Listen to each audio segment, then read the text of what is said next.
Bismillahirrahmanirrahim. Alhamdulillahirabbil alamin.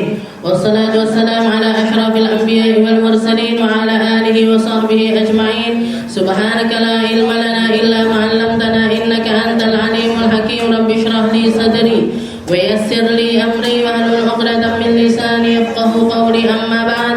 Alhamdulillah ala ni'matil Islam, alhamdulillah ala ni'matil iman wa kafa biha min ni'mah. Alhamdulillah, segala puji bagi Allah Subhanahu wa ta'ala yang menyehatkan kita, yang menyempatkan kita, yang ngasih kepada kita tambahan-tambahan nikmatnya. Nikmat yang sifatnya adalah nikmat batin, nikmat yang karenanya Nabi kita Nabi Muhammad sallallahu alaihi wasallam diutuskan oleh Allah Subhanahu wa ta'ala untuk memperbaiki akhlak kita, untuk memahamkan cara pandang kita, meluruskan mindset kita agar kehidupan kita di atas muka bumi ini sangat-sangat bermakna, agar kehidupan kita di atas muka bumi ini menjadi jembatan yang lurus menuju kepada surganya Allah Subhanahu wa ta'ala.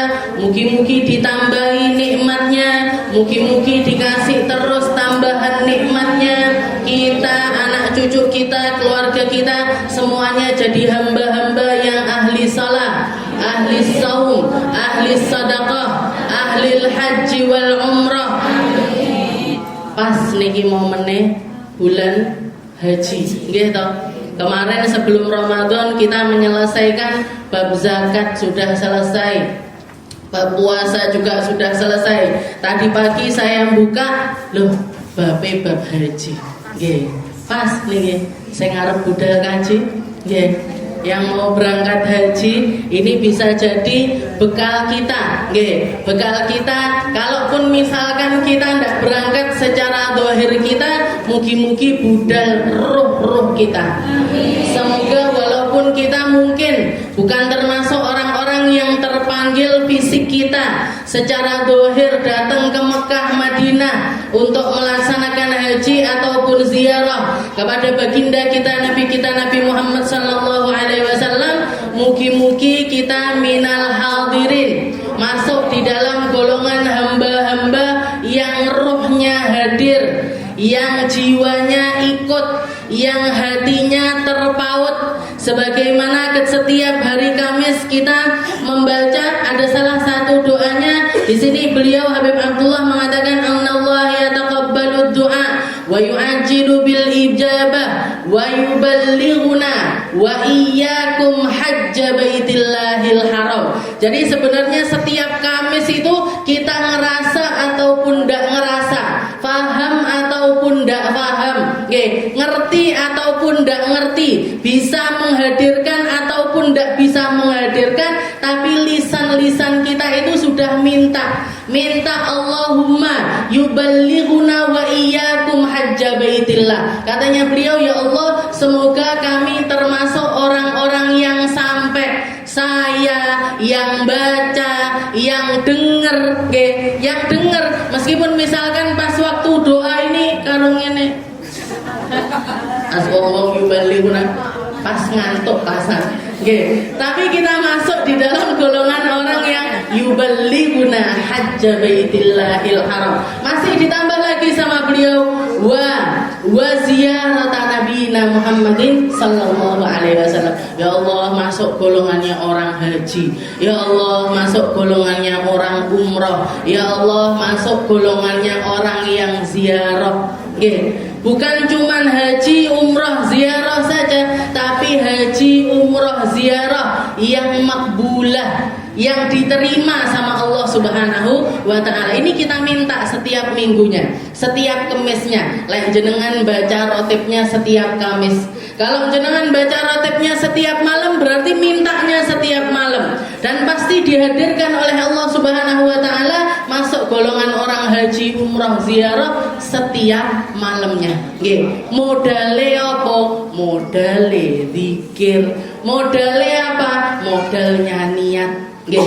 Seperti yang dikatakan oleh Nabi kita Nabi Muhammad, beliau mengatakan niatul mukmin khairun min amalih. Kadang-kadang niatnya seorang hamba itu jauh lebih baik ketimbang amal itu sendiri. Karena kalau amal kita harus terbebas dari riya, harus terbebas dari ujub, harus terbebas dari perkara-perkara yang salah, yang tidak benar di dalamnya. Tapi kalau sekedar niat, niatnya orang, tidak ada orang pamer pakai niat itu, tidak ada.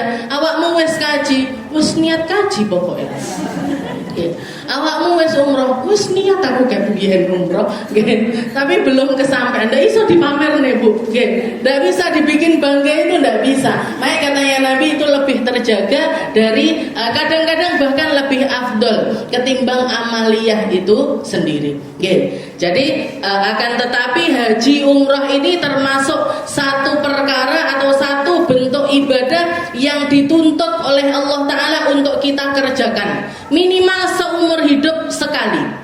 Seperti yang Allah Subhanahu Wa Ta'ala katakan di dalam Al-Quran, innalillahi, jadi walillahi 'alan nasi hijjul bait man istata'a ilaihi sabila. Termasuk salah satu haknya Allah Ta'ala yang akan dituntutkan kepada seorang hambanya, yaitu untuk berangkat melaksanakan ibadah haji selama dia mampu. Mampu secara fisik, mampu secara ekonomi, mampu secara fisik, mampu secara ekonomi, mampu secara meninggalkan orang-orang ataupun tanggungan-tanggungan yang harus kita tinggalkan di rumah. Jadi Allah Ta'ala punya hak atas setiap individu dari kita untuk berangkat melaksanakan ibadah haji. Istilahnya gampangnya, kudu diprioritaskan, harus menjadi salah satu prioritasnya kita di dalam kehidupan kita. Yang masih muda, mumpung masih muda, ojo ngenteni tuwek, jangan nunggu tua. Haji itu jangan nunggu tua, karena semua ritual haji itu kaitannya sama ibadah fisik. Kalau fisiknya ndak sehat, ini luar biasa berat. Mau berangkat dari hotel ke Mekah aja, ke tempat untuk tawaf atau ke Masjidil Haram saja, ini hampir ndak ada hotel yang ndak perlu jalan jauh, ini ndak ada. Bahkan dari pintu masuk mau ke tempat Ka'bahnya, mau ke area mataf, ke area tempat tawaf, itu juga jauh. Ustazah saiki kan enek glindingan. Jenengan haji pertama, umroh pertama apa milik glinding?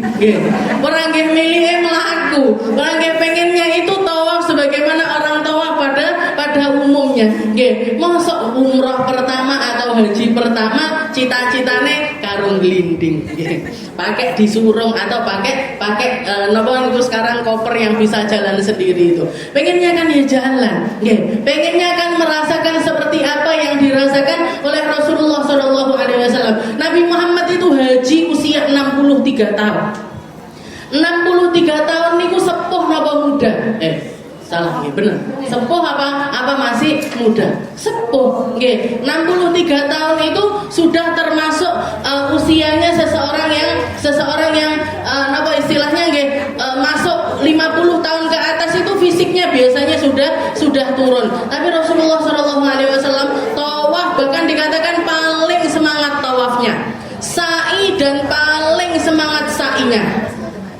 Berangkat dari Mekah, kalau sekarang mau ke Arafah, dari Mekah ke Arafah numpak bis, dari Arafah ke Musdalifah numpak bis, dari Musdalifah ke Mina numpak bis. Rasulullah jalan. Dari Mekah ke Arafah jalan, dari Arafah ke Musdalifah jalan, dari Musdalifah ke Mina jalan, dari Mina pulang lagi ke Mekah juga jalan kembali. Bahkan nyampe ke Mekah waktunya untuk waktunya untuk nyembelih hewan korbannya. Beliau nyembelih hewan korbannya sebanyak 63 onta, disembelih pakai tangan mulia beliau sendiri. Ini orang laki-laki yang punya kekuatan fisik macam apa, stamina seperti apa yang dimiliki oleh Nabi kita Nabi Muhammad sallallahu alaihi wasallam. Jadi badannya Nabi itu luar biasa sehat. Badannya Nabi itu luar biasa dijaga. Makanannya Nabi sehat, pekerjaannya beliau semuanya menyehatkan itu. Sampai jadi beliau haji usia 63 tahun. Haji yang menjadi kewajiban di dalam agama Islam. Ketika Rasulullah sebelum diangkat jadi nabi sudah hampir setiap tahun beliau melaksanakan ibadah haji. Tapi setelah datangnya syariat Islam atau kewajiban haji yang seperti dituntunkan oleh Allah Subhanahu wa taala, itu beliau cuma melakukannya sekali, yaitu di akhir usianya di tahun ke-10 dari hijrahnya Rasulullah sallallahu alaihi wasallam. Yang sebelum-sebelumnya tidak terhitung. Kalau umrohnya Nabi sebelum beliau diangkat jadi Nabi atau ketika beliau masih tinggal di negeri Makkah itu juga tidak terhitung. Tidak terhitung. Rasulullah itu cinta luar biasa dengan Ka'bah, senengnya ngelihat ke Ka'bah. Bahkan dikatakan ketika beliau belum diangkat jadi Nabi, kenapa kok beliau memilih untuk khalwah itu di Gua Hira? Karena di dalam Gua Hira itu ada satu lubang yang kalau nginceng ke lubang itu langsung kelihatan Ka'bah. Jadi Rasulullah satu-satunya hal yang mata beliau itu nggak pengen, nggak ketok, walaupun ketika beliau itu khalwah menyendiri, nggak ketemu bojone, nggak popo, nggak ketemu anaknya, nggak popo, nggak ketok omae, nggak popo, tapi jangan sampai nggak ngelihat Ka'bah. Itu salah satu alasannya kenapa kok beliau itu memilih Gua Hira sebagai tempat beliau itu bersemedi, istilahnya seperti itu. Jadi haji umrah ini harus semangat kita. Kalau di dalam syariat, kalau menurut Imam Syafi'i, seperti yang dikatakan faslun, yajibul hajju wal umratu fil umri marrah 'alal muslimil hurril mukallafil mustati mimma yusiluhu wa yaradduhu ila watanihi fadilan 'ala dinihi wa maskanihi wa kiswatihi laiqina bih. Jadi di sini menurut mazhabnya Imam Syafi'i, haji umrah itu wajib seumur hidup sekali. Wajibnya seumur hidup sekali. Itu di mazhabnya Imam Syafi'i. Bahkan sebagian lagi ulama mengatakan kalau haji wajib seumur hidup sekali, kalau umrah itu hukumnya sunnah. Ada yang mengatakan seperti itu. Kalau menurut mazhabnya Imam Malik, haji itu wajibnya seumur hidup sekali, kalau umrah wajibnya setiap tahun. Menurut Imam Malik nih Bu, adewe kan Imam Syafi'i. Ini Imam Malik, di mazhabnya Imam Malik setahun sekali itu harusnya ada jadwalnya kita untuk melaksanakan umrah. Sujono adewe Imam Syafi'i. Lek ora ketusan ben tahun. Kalau ndak dosa kita setiap tahun karena ndak berangkat umrah. Jadi umrah itu jadi ada macam-macam perbedaan pendapat di antara para ulama. Tapi kalau di mazhabnya Imam Syafi'i ini, al-hajju wal umrah fil umur marrah. Jadi di umur kita, kalau kita dikasih umur 20 tahun ya sekali. Haji sekali, umrah sekali. Dan orang kalau berangkat haji biasanya wis sampun gandeng sama umrohnya. Cuman kalau orang berangkat umrah saja belum tentu bisa haji. Belum tentu bisa haji. Makanya disegerakan. Termasuk sesuatu yang harusnya itu kita segerakan. Kalau kita bisa ziarah, kalau kita bisa berangkat untuk keliling-keliling, tamasya, dolan-dolan dan lain sebagainya, harusnya nabung untuk umroh itu juga menjadi salah satu hal yang kita prioritaskan. Misalkan saya berangkat rekreasi ke Gemah, biayanya misalkan 500.000, 200.000 nabung, bismillah dingge umroh, bismillah dingge haji. Berangkat lagi ziarah Wali Songo misalkan atau Wali Limo, biayanya berapa? 300.000 atau 400.000 misalkan gitu. Diniati 100.000, bismillah dingge haji, dingge umroh. Buat haji dan juga umroh. Haji utamanya kalau seperti zaman sekarang kita ini yang luar biasa sulit untuk berangkat haji, antrine sampai 25 tahun. Bahkan dengar-dengar yang daftar sekarang bisa sampai 30 tahun. Lek umure 20, antrinya 30 tahun kemudian ini orang gue sampai mana mutu. sampai 30 tahun antrinya, sampai 25 tahun. Jadi istilahnya terus gimana ini kalau terlalu sulit seperti ini? Dan misalkan umur kita sudah 50 atau 60 tahun kok durung dikasih kesempatan untuk berhaji, ya minimal umroh. Minimal umroh. Kalau nggak dapat hajinya, minimal kita itu melaksanakan umroh. Kalau ada orang mengatakan urung kaji kok wes umroh sebiene, timbang ora blas ngoten mawon. Jangan jawab kayak gitu aja, daripada ndak sama sekali, daripada ndak pernah sama sekali menginjakkan kaki di tempat yang luar biasa mulia, di tempat yang menjadi tempat perjuangannya Nabi Muhammad SAW, ujung tombak dari peradaban agama Islam, tempat keluarnya semua ibadah-ibadah yang kita laksanakan, tempat keluarnya haji, umroh, sholat, puasa, zakat, korban dan lain sebagainya, ujung tombaknya, asal muasalnya semuanya dari dua kota mulia tersebut. Tempat yang jadi tempat bolak-baliknya malaikat Jibril untuk nyampaikan wahyu kepada Nabi kita Nabi Muhammad sallallahu alaihi wasallam. Apa ndak milih? Apa ndak kepingin? Saya yakin semuanya kepingin. Saya yakin semuanya kepingin. Garek atau tinggal sebesar apa keinginan kita untuk melaksanakan ibadah-ibadah tersebut. Untuk melaksanakan ibadah-ibadah tersebut. Jadi di sini Habib Abdullah bin Husain bin Thahir di dalam kitabnya Sulamut Taufik tentang kewajiban untuk melaksanakan haji dan umrah ini, di awal beliau mengatakan fil umri marrah. Atas siapa kewajiban ini? Untuk siapa? Alal muslim, untuk orang Islam, baik laki-laki ataupun perempuan.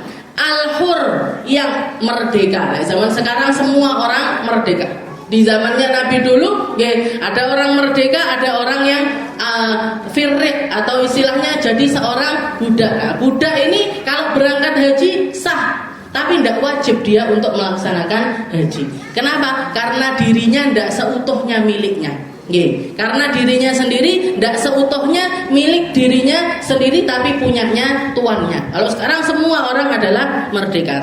Al-mukallafil mustati, untuk orang yang mukallaf, untuk orang yang punya beban taklif, balik berakal, balik dan juga berakal. Sudah masuk usia balik, dan balik itu dalam keadaan dia itu berakal, tidak gila, tidak dalam keadaan gila, bukan orang yang kalau anak kecil haji gimana? Kalau anak kecil berangkat haji, boleh istilahnya, boleh berpahala, tapi tidak menggugurkan kewajiban hajinya mereka.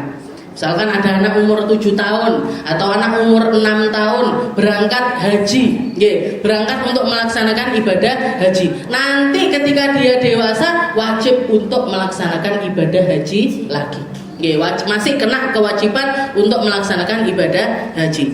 Mimma yusiluhu wa yarudduhu ila watani.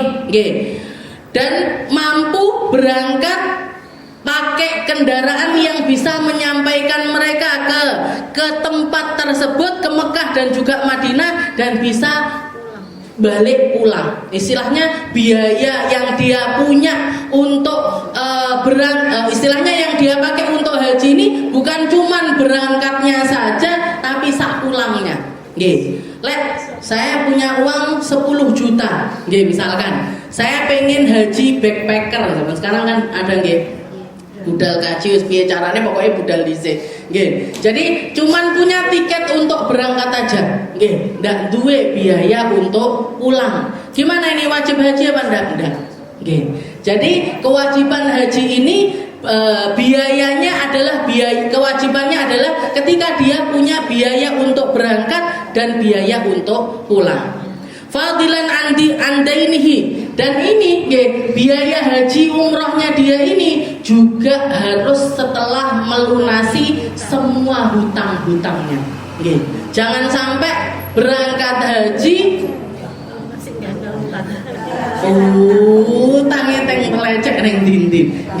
Jadi gimana ini? Berarti gimana ya? Kalau misalkan berangkat boleh apa enggak? Sah apa enggak? Sah. Sah hajinya, tapi wajib izin sama semua orang yang dia hutangi. Punya utang sama ini 1 juta, ini 2 juta, ini 3 juta, nah, pamit satu-satu. Saya mau berangkat haji atau saya mau berangkat umroh. Kalau mereka mengatakan, ya wes budalo, tapi bermulai dibayar utangnya. Misalkan orang-orang ini yang dipamiti semuanya ngomong seperti itu, maka boleh, hajinya boleh, umrohnya boleh. Tapi kalau salah satu saja mengatakan enggak, bayaran sek utangmu. Bayar dulu hutangmu, baru silahkan berangkat haji. Maka wajib dibayar dulu hutangnya, baru setelah itu berangkat haji ataupun juga umroh. Jadi dana punya, utang ndak punya, utang ndak punya.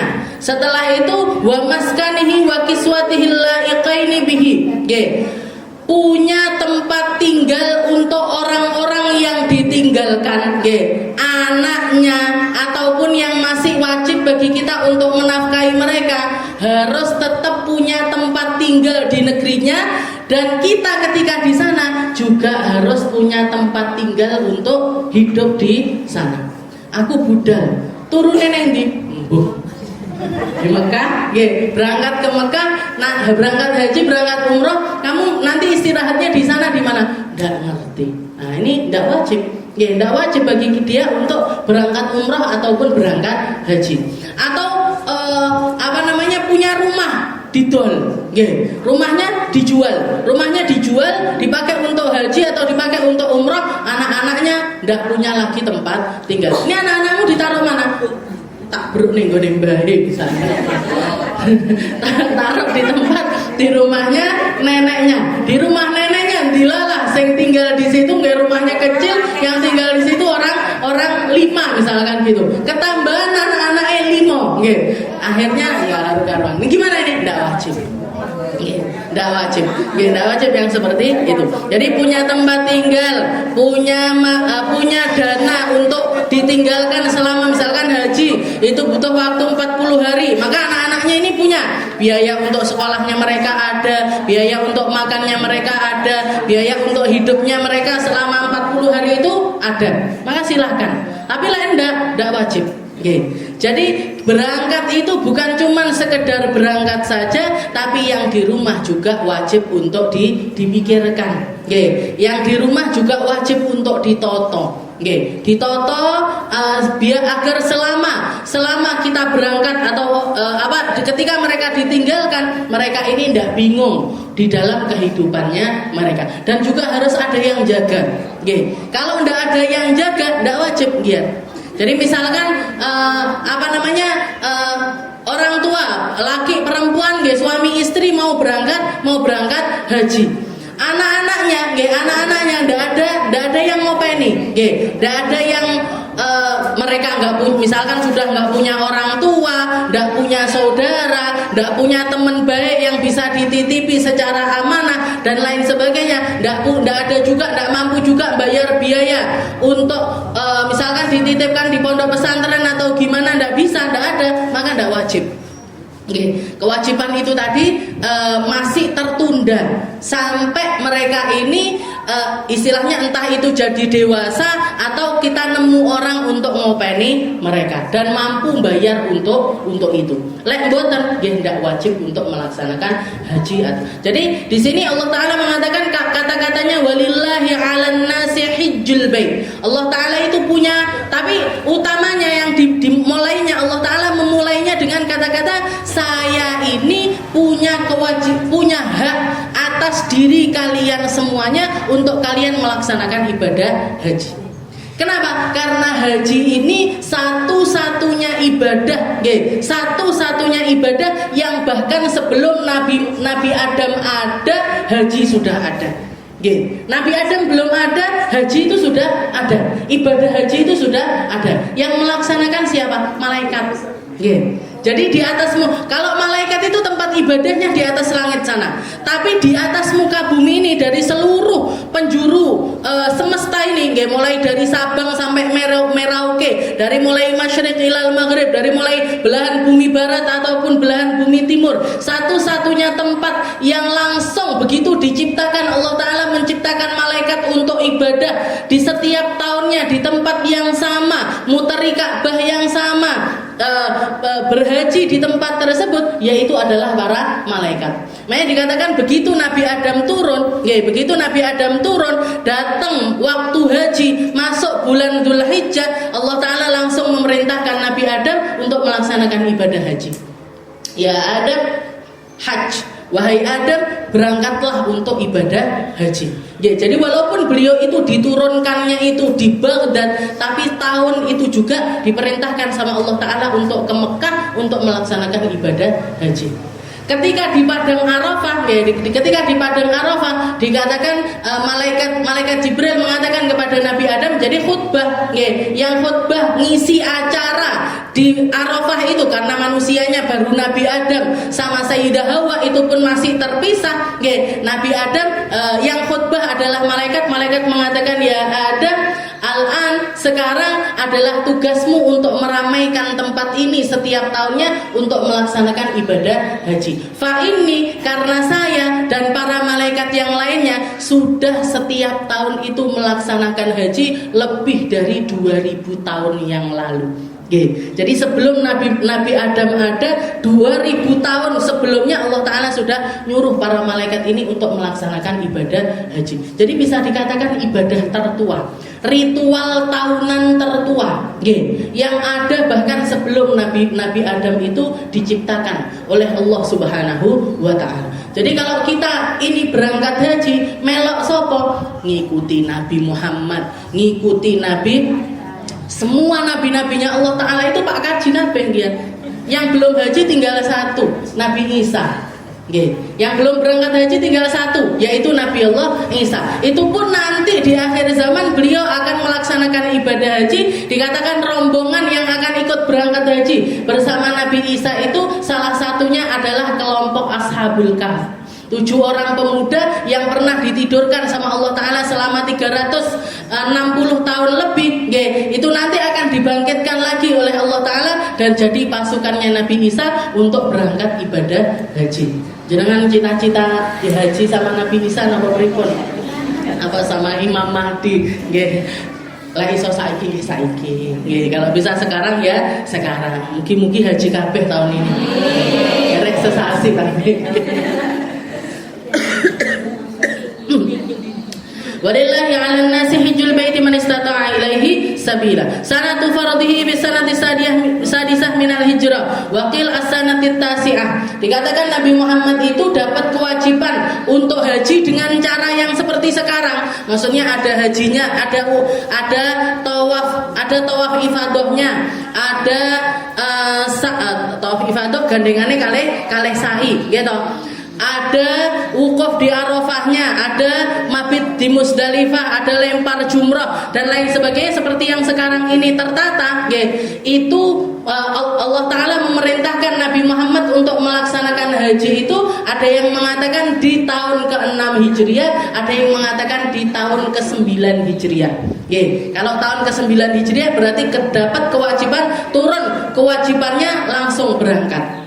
Tapi kalau di tahun ke-6, jadi Nabi Muhammad di tahun ke-6 itu dapat kewajiban untuk haji, tapi belum istilahnya keadaannya antara penduduk Mekah sama Madinah ini masih penuh dengan gesekan, belum ada suluh, belum ada perjanjian damai. Akhirnya Rasulullah belum bisa berangkat haji.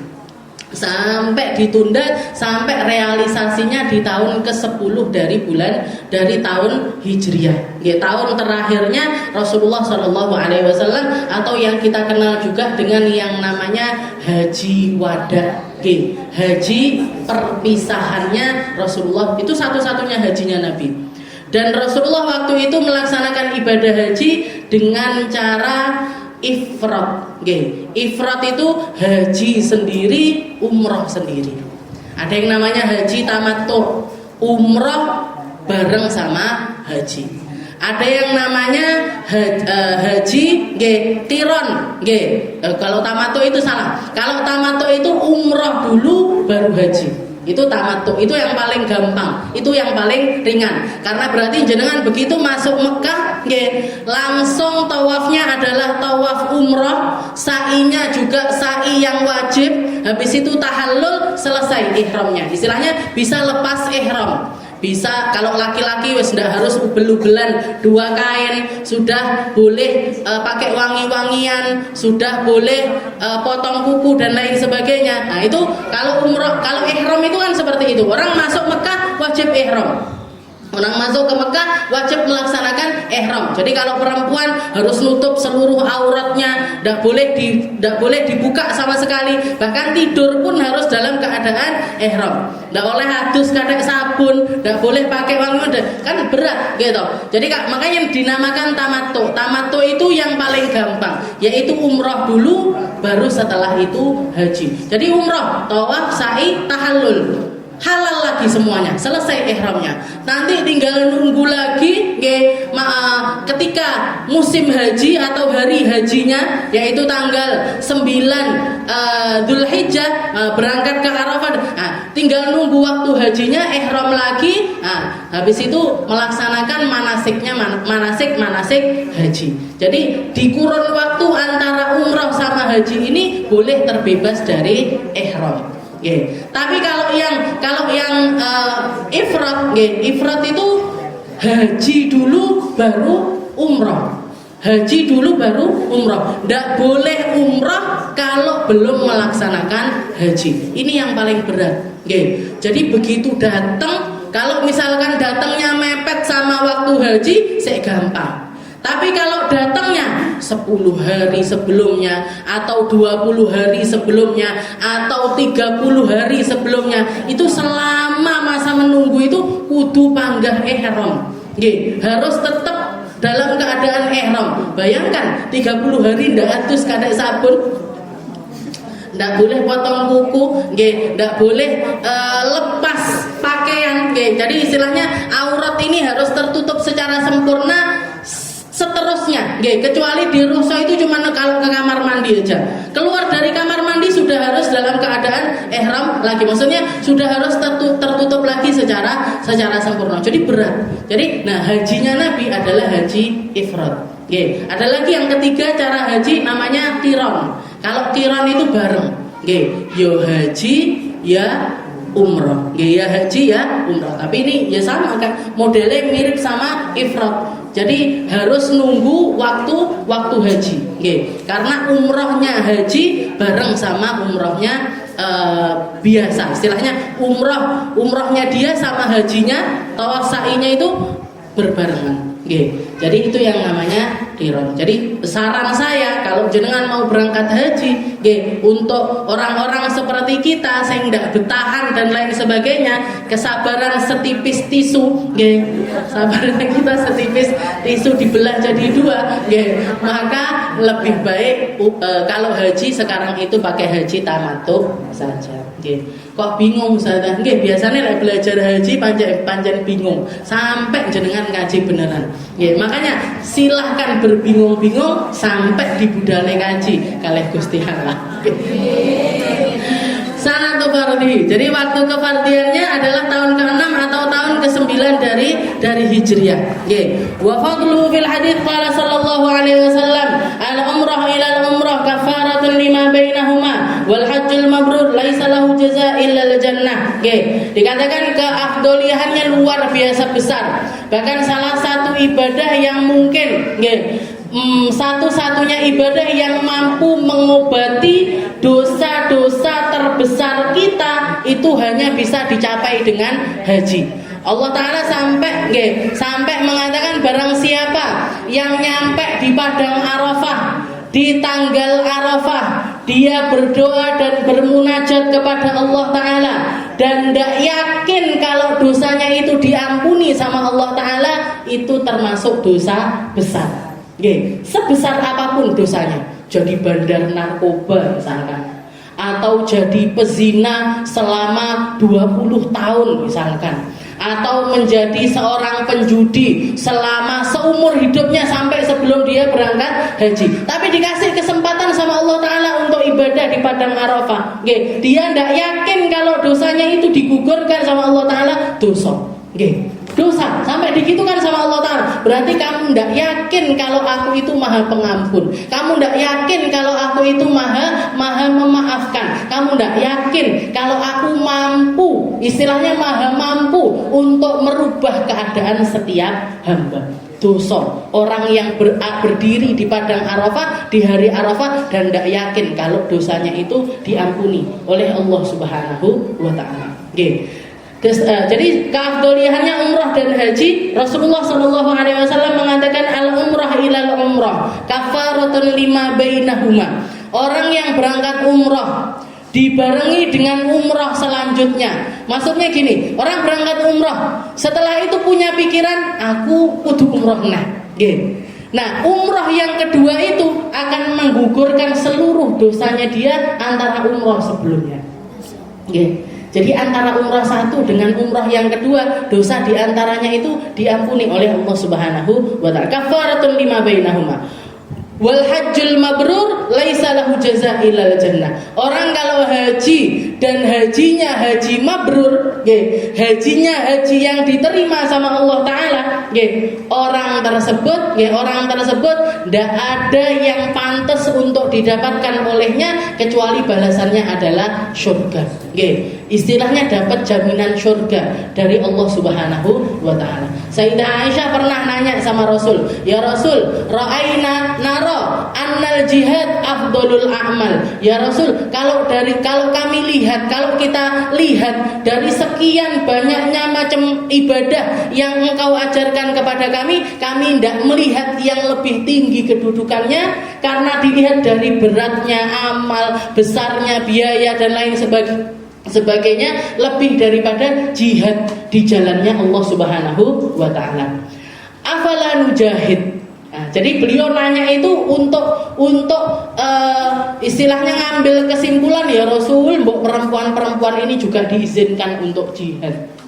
Perang, diizinkan untuk berperang di jalannya Allah. Karena orang laki-laki punya keafdolian banyak.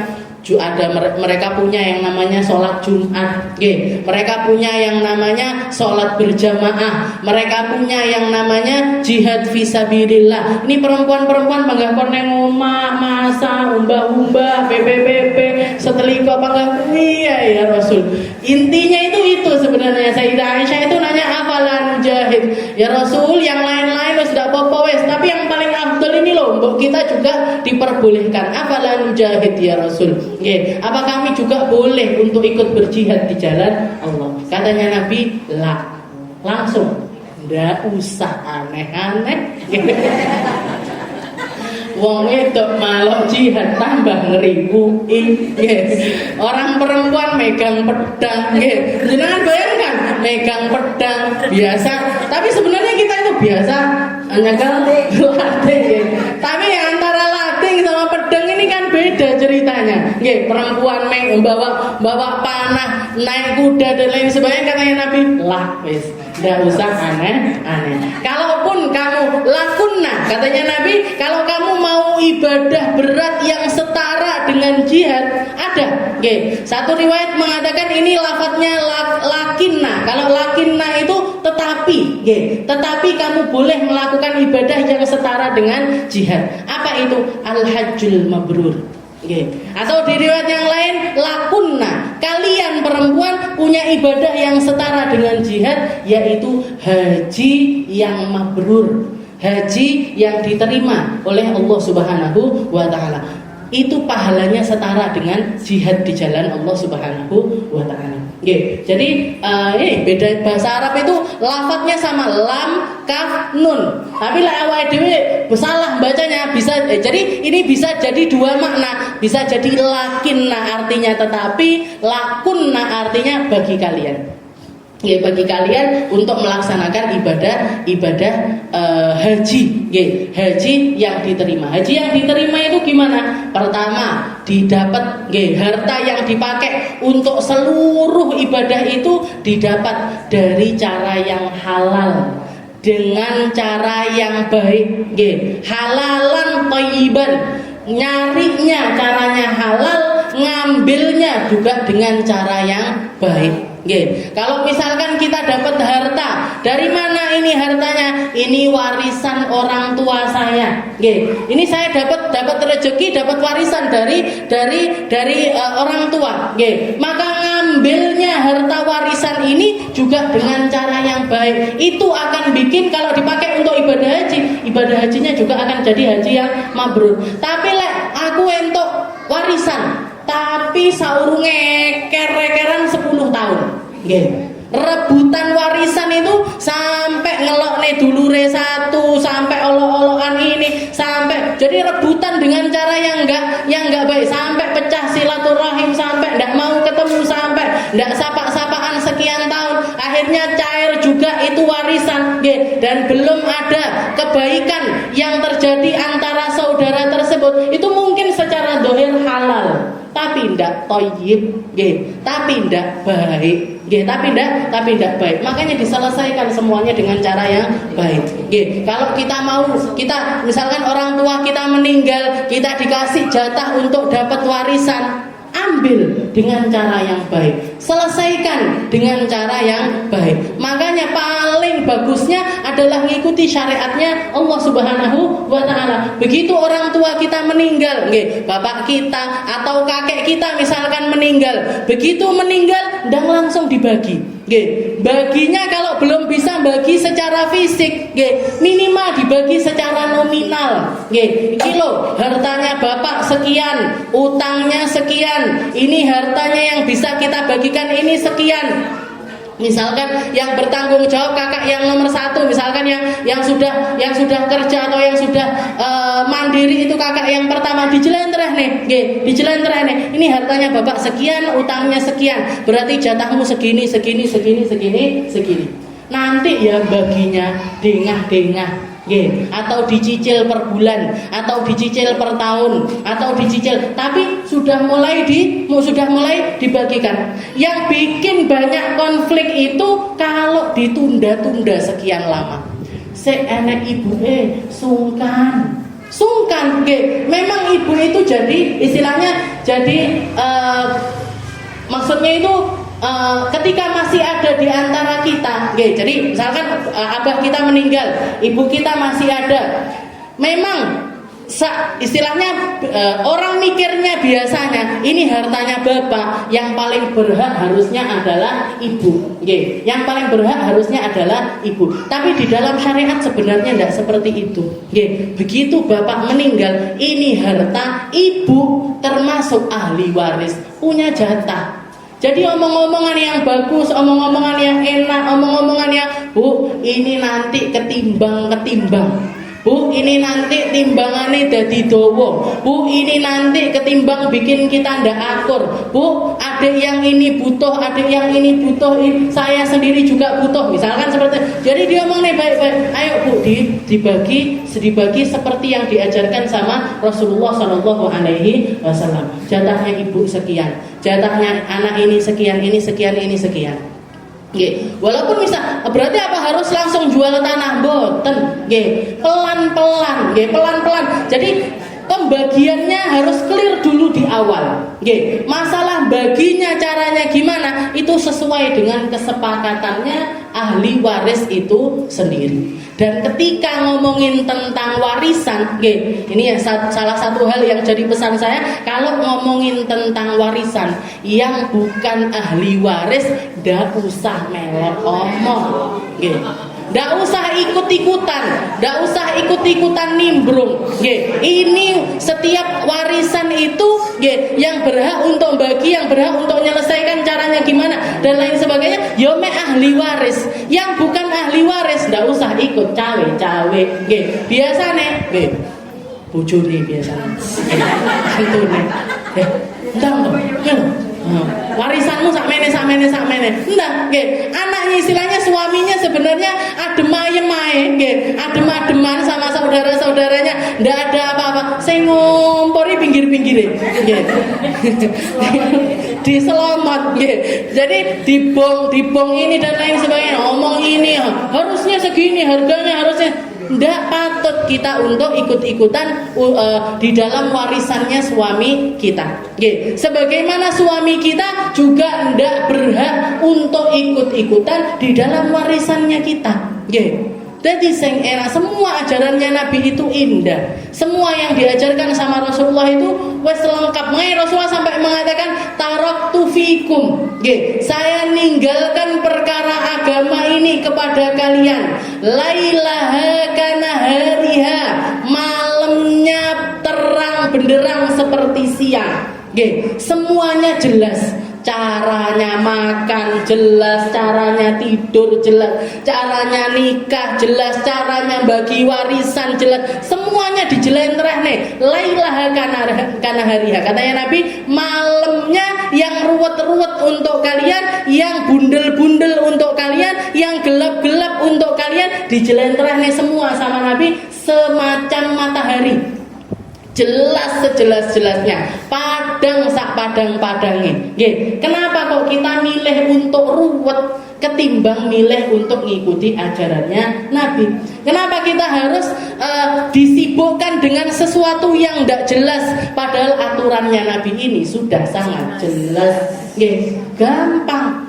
Tapi ya itu tadi, garek semuanya itu ridho, lapang, ndak usah emosi dulu. Wes piye to carane Kanjeng Nabi ketika bagi ini seperti apa?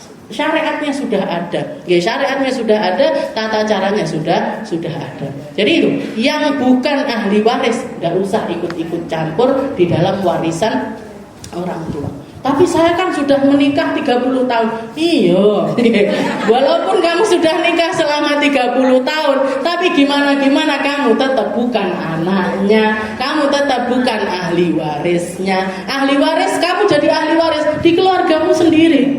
Di keluargamu sendiri, di bapakmu dewe, nenggone ibumu dewe, enggak usah ngambil dari warisannya mertua, dari warisannya mertua. Nauzubillah min dzalik. Jadi dibenahi. Wal hajjul mabrur laisa lahu jazaa illa al-jannah. Wa qala sallallahu alaihi wasallam tabi'u bainal hajji wal umrah fa innahuma yanfiyani ad-dunub wal faqra kama yanfil kir khabathul hadid wal dhahab wal fiddah. Katanya Nabi, tabi'u bainal hajji wal umrah. Kalau kamu berangkat haji, iringi lagi dengan niatan untuk haji. Berarti tidak salah kalau misalkan sekarang kita haji, misalkan begitu pulang langsung nabung lagi untuk haji, bukan salah. Umrah juga gitu, jangan berangkat umrah, pulang langsung nabung lagi untuk umrah. Silahkan, tabiul hajj wal umrah. Apa saya ketika pulang dari umrah yang terakhir, begitu pulang ngambil kotak sepatu, apa saya kalau nabung itu di kotak sepatu, bukan di tabungan itu, betul. Jadi ngambil kotak sepatu langsung ditaruh 500.000, Bismillah. Kalau ada umur panjang tahun depan umrah lagi.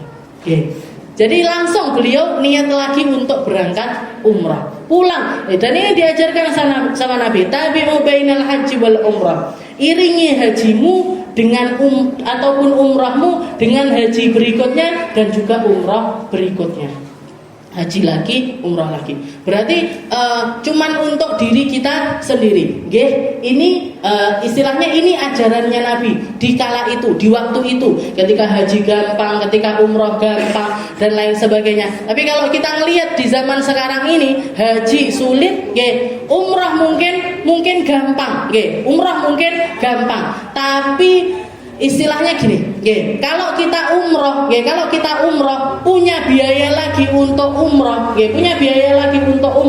ini anak-anak ataupun orang-orang yang ada di sekitaran kita ini, jomek diiling-iling itu, abai budal umroh ngaterne, abai pulang umroh mapan, tahun ngarep abai umroh neh ngaterne, abai tekon neh mapak neh.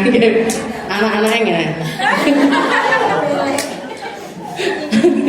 jadi mau berangkat belum punya biaya dan lain sebagainya. Gini orang-orang tercintanya jenengan katanya cinta. Kalau cinta itu apa yang kita senangi, mereka juga harusnya dikasih. Kita makan enak, pengennya mereka juga ikut makan enak. Kita minum enak, pengennya mereka juga minum enak. Kita tinggal di tempat yang nyaman. Ini harusnya orang-orang sekitar kita ini juga jadi orang-orang yang tinggal dengan nyaman. Jadi ketimbang kita bolak-balik umroh, anak cucunya cuma disuruh mapak karo ngeternet,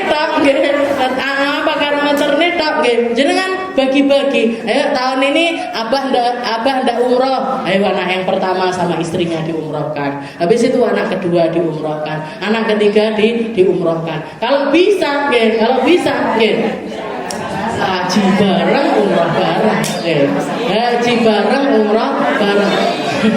Waktu itu saya waktu haji niku nggih masih kelas 3 SMP nggih. Abah saya itu dadak nggih. Dadi nanya ke nenek saya umurnya sekitar 65 tahun atau 70-an tahun. Ditanya, "Mak," abah saya manggilnya Mak, "sik mau berangkat haji?"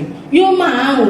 Istrinya, umi saya ditanya, "Gelem budal kaji?" "Yo gelem, sapa sing ndak gelem?" Nggih. Adik saya nggih waktu itu kelas 6 SD, "Mau haji?" "Mau."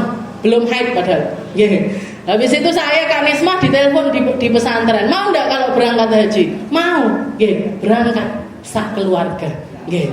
6 orang, saya, Kak Nismah, Dija, Abi, Umi, sama nenek saya. Nggih, 6 orang berangkat. Kata abah saya, "Kenapa Bi kok berangkat umroh? Kenapa kok berangkat haji bareng?" Katanya Abi, "Kita ndak ngerti ke depannya haji ini akan seperti apa." Nggih. Gimana dan istilahnya nanti kalau ditunda, mungkin kakak saya lulus SMA atau saya lulus SMA, nggih, engko ge jodohe ndang-ndang teko, nggih.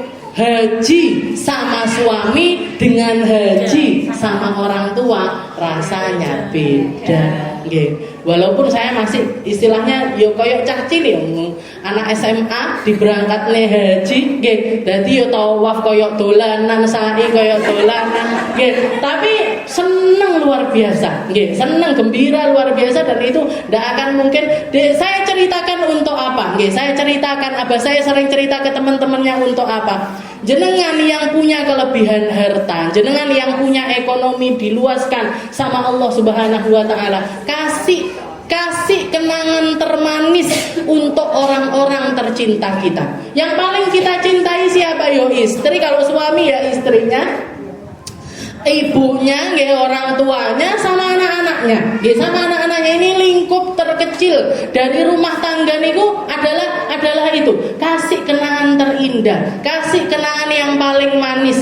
Dan kita punya istilahnya fasilitas untuk menyenangkan itu tadi punya. Nggih. Dadi ndak katek gimana langsung manggil Mbah Nasron itu ulun arepe daftar kaji wong 6. Nggih. Tenang ya, Beb. Loh, tenang. Ulun lek guyon lek serius nggih. Abah saya itu kalau waktunya guyon, waktunya serius dibayar lunas waktu itu juga. Tahun berikutnya berangkat bareng-bareng wong 6. Tokone piye? Mbuh. Omahe piye? Mbuh. Enek ae nggih. Ditinggal adik saya itu Segaf waktu itu umur 4 tahun atau 5 tahun, adik saya umur 4 bulan. Jadi Lutfia itu usia 4 bulan. Ditinggal, dipasrah nih sama nenek. Ya, waktu itu nenek saya dari Umi masih ada, jadi tinggal di rumah situ. Jadi yang seperti itu. Jadi itu yang namanya barokah, Bu. Harta yang barokah. Yang dimana? Bukan yang melimpah yang ada di saldo rekening, bukan. Tapi sebesar apa kita bisa memaksimalkan dari harta tersebut. Jadi berjuang tinggi dunia enggak, tinggi akhirat enggak, buat seneng-seneng juga iya. Nggih, sempatkan selagi jenengan punya anak-anak masih kecil-kecil, nggih, kasih kesenangan untuk mereka sesuai dengan usianya. Nggih, nanti nyenangkan di usia SMP lain lagi, di waktu SMA lain lagi, nggih, ketika kuliah lain lagi. Dan jarak itu ndak akan, istilahnya waktu itu ndak bisa ditarik mundur, bisanya terus berjalan. Nggih, bisanya terus berjalan. Jadi yo kerja iya, nikmati iya, sedekah iya, wakaf iya, semuanya kalau selama kita bisa iya, kenapa harus enggak? Ketimbang ditumpuk tok ning gone rekening, ngapain? Nggih, yo ndak nambah kian, nggih, mek dibuka ya seneng. Mulai nolnya berapa? Cuman sekedar itu aja. Peringatannya Allah Taala di dalam Al-Quran luar biasa banyak. Alhaakumut takatsur hatta zurtumul maqabir. Katanya Allah Taala, kamu ini manusia, hidup ini umurmu lo terbatas. Ngapain nyari uang tanpa batas? Ngapain numpuk harta tanpa batas? Wailul likulli humazatil lumazah. Wail, neraka wail tempatnya bagi orang-orang yang senangane numpuk. Tak, omah ditumpuk, sertifikat ditumpuk, nggih. Apa namanya? Apa sing ditumpuk? Rapot ditumpuk, nggih. Mek numpuk buat apa? Nggih, buat apa? Jadi ini Allah Ta'ala pengen kita ini yang paling penting dari manusia itu manfaatnya. Dan yang paling berhak untuk dapat manfaat dari kita adalah orang-orang yang paling dekat sama kita. Orang tua, anak, saudara, itu orang-orang yang paling berhak untuk kita bahagiakan. Tabi'u bainal haji wal umrah. Katanya Nabi, fa innahuma yanfiyani dzunub. Karena dua ibadah ini ibarat kayak sepuhan. Jangan tahu sepuhan. Ngelak bakul emas seruh mesti. Jadi kalau misalkan kita punya cincin, kita punya gelang, kita punya cincin, punya gelang dipakai bertahun-tahun, otomatis daki-daki nempel di situ, kotoran-kotoran nempel di situ. Gimana caranya bersihkan lagi biar jadi emas bersih lagi? Gimana caranya? Dimasukkan ke satu cairan, dimasukkan, dimasak istilahnya, dimasak lagi, dibersihkan lagi, disepuh lagi, sampai akhirnya bersih kembali. Satu-satunya ibadah yang mampu membersihkan sampai ke detail-detail yang terkecil dari dosa kita itu adalah haji dan juga umrah. Fa innahuma yanfiyanid dzunub. Kayak nyepuhi dosamu, kayak menghanguskan dosamu. Wal faqr, bukan cuma dosa yang dibersihkan sama haji dan juga umrah, kefakiran pun dibersihkan lewat haji dan juga umrah. Jenengan berangkat haji, ndak mungkin ndak diganti sama Allah Ta'ala, ndak mungkin ndak dapat yang lebih oleh Allah Subhanahu wa Ta'ala, diganti berlipat-lipat oleh Allah Subhanahu wa Ta'ala. Saya mau cerita sedikit. Abah saya ketika haji pertama kali, sama nenek saya, berdua sama nenek saya, itu entek-entekan, habis-habisan. Sampai umi saya itu dikasih BPKB-nya mobil, dibilang ini nanti lek tokone ada apa-apa, kalau tokonya kenapa-kenapa, butuh uang atau butuh pulaan atau butuh apa, ada orang nagih, iki dolen, disuruh jual sama abah saya. Sampai pulang sertifikat, jadi BPKB-ne yo ndak kedol, bahkan pulang haji beli rumah sini, beli toko restu. Padahal berangkat entek-entekan.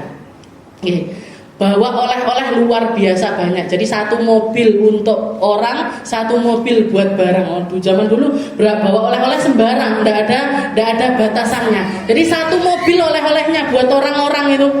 Karena orang kalau ziarah ke satu tempat itu kan senangnya pulang, orang-orang rumah kan oleh-oleh ya, dioleh-oleh kabeh sama abang saya. Padahal itu habis-habisan. Jadi istilahnya hampir ngambil modal toko, entek-entekan, tapi pulang bisa beli tanah, 2 tanah, bukan kecil-kecil, besar-besar. Jadi ini janjinya Allah Ta'ala. Jenengan haji, jenengan umroh, ndak lek bikin fakir, ndak akan bikin fakir, ndak akan bikin kita itu tambah melarat, ndak akan bikin kita itu jadi orang yang dihabiskan hartanya, kecuali kalau nyarinya dengan cara yang salah. Kecuali karena haji mabrur itu salah satu hal yang paling prioritas kita ambil dari harta yang halal. Anak-anak yang ditinggalkan juga ditinggali perkara-perkara yang halal. Setelah itu di sananya ketika kita melaksanakan umroh ataupun hajinya, kita melakukan hajjul mabrur. Mabrur itu artinya semua hal yang kita lakukan di sana itu baik. Omongannya baik, ditoto omongannya, gitu. Ini yang paling sulit itu, karena banyak orang, semuanya sulit, jubel-jubel di mana-mana. Yang paling penting adalah jangan sampai keluar kata-kata yang buruk. Fala rafatha wala fusuqa wala jidala fil hajj. Jadi kalau kamu berangkat haji, jangan sampai ada kata kotor, jangan sampai ada kata-kata fasik, jangan sampai ada kata-kata pertengkaran. Ojo sampai tukaran ketika haji, jangan sampai eker-ekeran ketika haji. eker-ekerane nang Indonesia. Yo nang Indonesia yo lek iso nggih gak eker-ekeran iki ya.